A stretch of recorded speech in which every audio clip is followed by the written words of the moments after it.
Bismillahirrahmanirrahim. Assalamualaikum warahmatullahi wabarakatuh. Perkenalkan, nama saya Muhammad Bayu Rifki dari kelas Pendidikan Biologi A 2019. Di sini saya akan memaparkan hasil analisis artikel nasional dan artikel internasional. Yang pertama itu kita akan membahas mengenai artikel nasional terlebih dahulu. Judulnya itu Laboratorium Virtual Protista dengan Media Pembelajaran untuk Meningkatkan Sikap Ilmiah.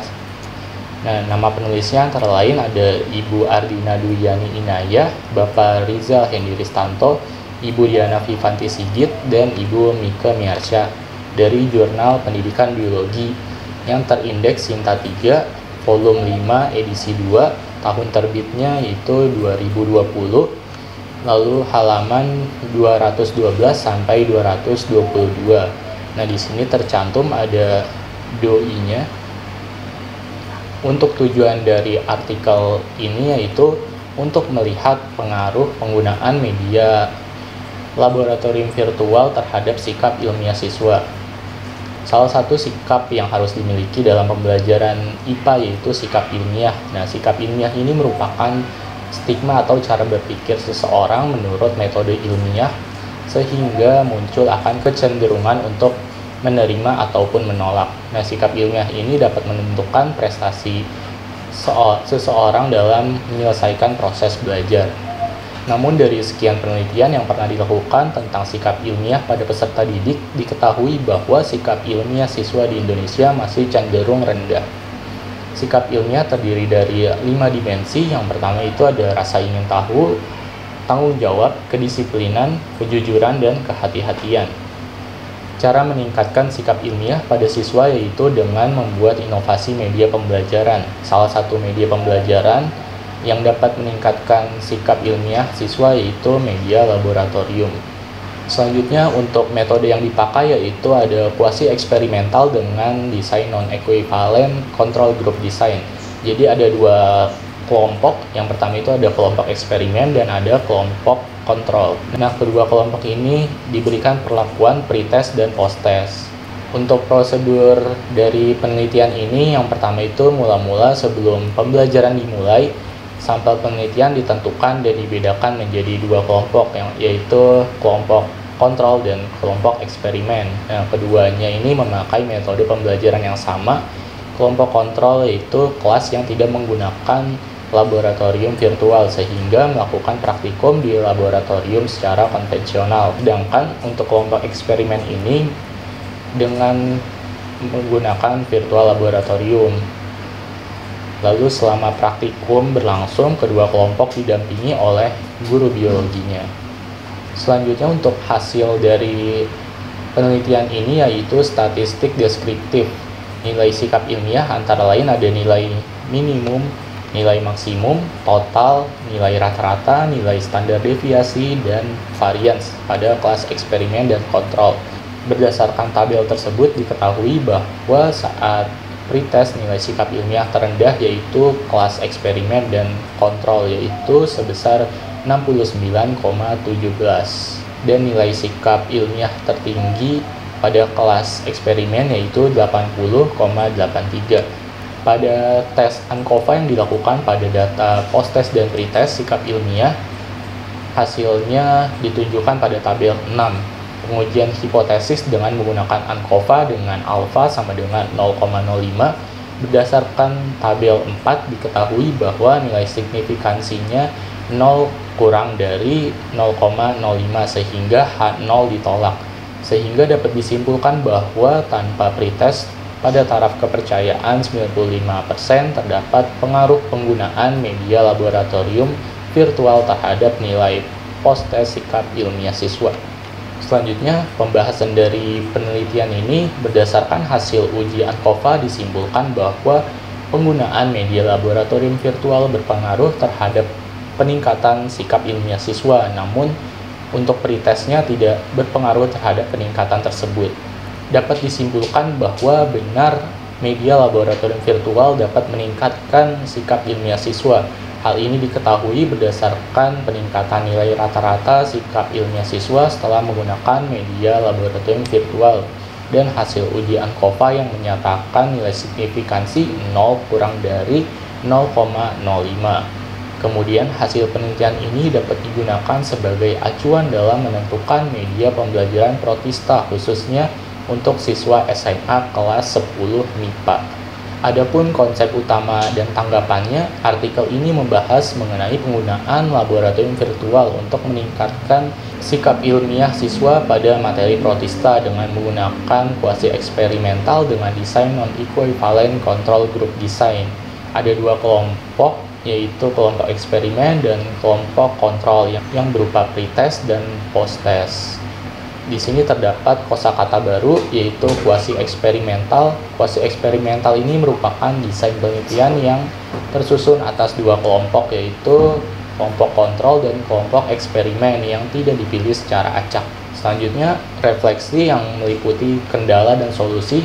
Untuk kendala sendiri, referensi yang digunakan dalam bahasa Inggris sehingga diperlukan waktu yang lebih untuk memahami referensi tersebut. Solusinya yaitu dengan mengatur waktu sebaik mungkin dan memanfaatkan aplikasi penerjemah untuk membantu memahami isi referensi tersebut.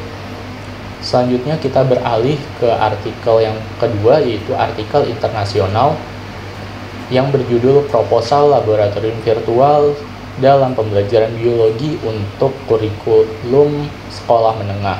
Nama penulisnya yaitu Bapak Norah Saleh M. Al-Mukbil dari Journal of Education and Social Research, indeksnya 0,16, volume 10 edisi 6, tahun terbitnya 2020, pada halaman 323, kemudian doi-nya tercantum. Nah, berikut merupakan tujuan dari penelitian ini. Tujuannya yaitu untuk mengetahui sejauh mana kesadaran guru biologi tentang pentingnya laboratorium virtual dalam pembelajaran biologi di sekolah menengah. Saat ini kemajuan teknologi sangat pesat kita rasakan, terlebih dalam bidang pendidikan. Hal ini memudahkan banyak siswa dan mahasiswa untuk menerima ilmu dimanapun dan kapanpun. Saat ini pelajar mampu melakukan eksperimen ilmiah melalui virtual dengan menggunakan laboratorium virtual. Laboratorium virtual ini dianggap sebagai media e-learning dan pengajaran yang interaktif dengan memanfaatkan teknologi komputer untuk mengatasi praktikum yang tidak bisa dilakukan karena misalnya keterbatasan alat ataupun biaya. Dengan virtual laboratorium semua dapat diatasi. Adapun untuk metode dari penelitian ini yaitu menggunakan pendekatan descriptive analysis.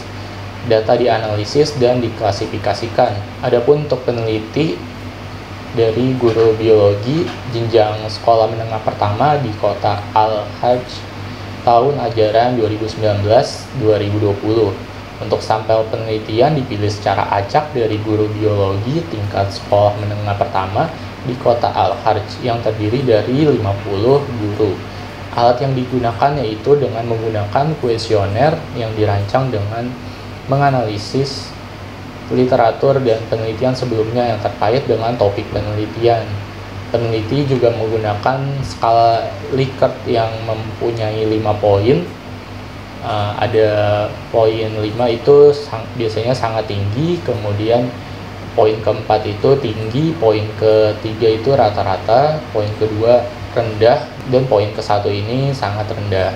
Dari hasil penelitian ini didapatkan bahwa rata-rata sebesar 2,36 sampai 3,86. Hal tersebut menunjukkan di antara dua kategori yaitu rendah dan tinggi.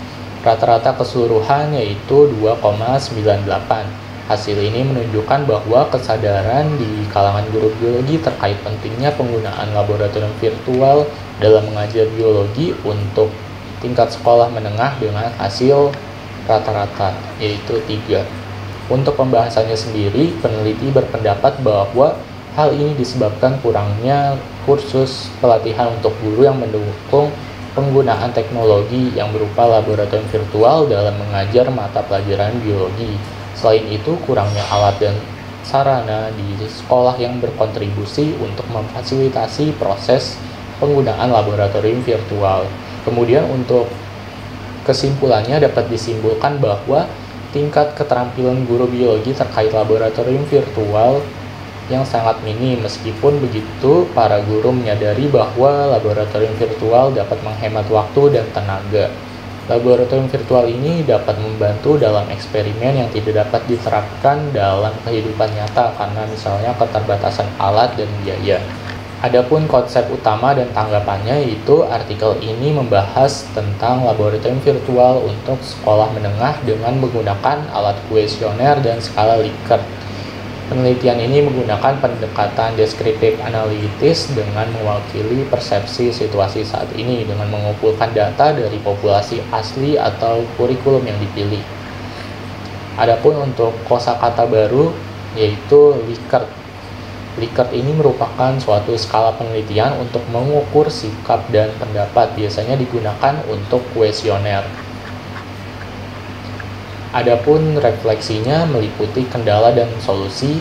Untuk kendalanya, referensi yang digunakan dalam bahasa Inggris sehingga diperlukan waktu yang lebih untuk memahami referensi tersebut. Kemudian untuk solusinya yaitu mengatur waktu sebaik mungkin dan memanfaatkan aplikasi penerjemah untuk membantu memahami isi referensi. Sekian hasil review analisis saya mengenai artikel nasional dan internasional. Kurang lebihnya mohon maaf. Wassalamualaikum warahmatullahi wabarakatuh.